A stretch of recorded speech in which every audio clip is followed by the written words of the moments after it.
Lapak reparasi tas haji mulai ramai di Asrama Haji Sumatera Selatan sebagai salah satu embarkasi di Indonesia. Mereka memberikan jasanya melayani perbaikan tas para jemaah.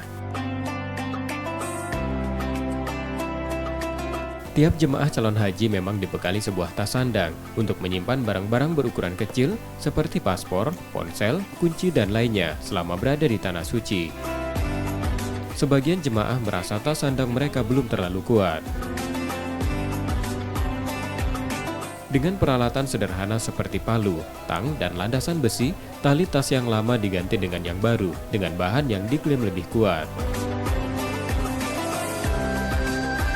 Tarif perbaikan dipatok bervariasi. Untuk penggantian tali harganya hanya Rp30.000. Namun bila jemaah ingin paket perbaikan lengkap dengan memasang tali tambahan di pinggir serta tempat air minum, cukup dengan membayar Rp80.000. Ya, ini memperkuat tali tas para jamaah haji. Biar kan kebanyakan tali tas jamaah haji putus. Nah, kita udah nyediain ini buat memperkuat buat jamaah haji lebih nyaman ibadahnya.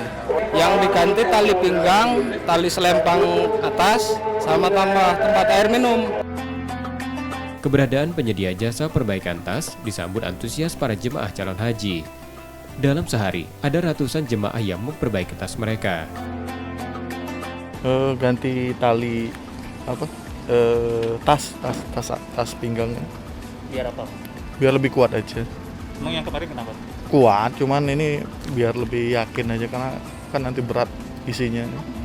Nanti itu dibuat apa aja tas yang kita pakai ini, Mas? Terus standar aja isinya kan nanti paling paspor, mungkin air minum apa gitu. Cuman biar lebih yakin saja. Setelah diperbaiki, tas samping menjadi lebih kuat dan lebih tahan lama untuk aktivitas jemaah selama sekitar 40 hari di Tanah Suci. M. Rizky Nurmizan, Kompas TV, Palembang, Sumatera Selatan.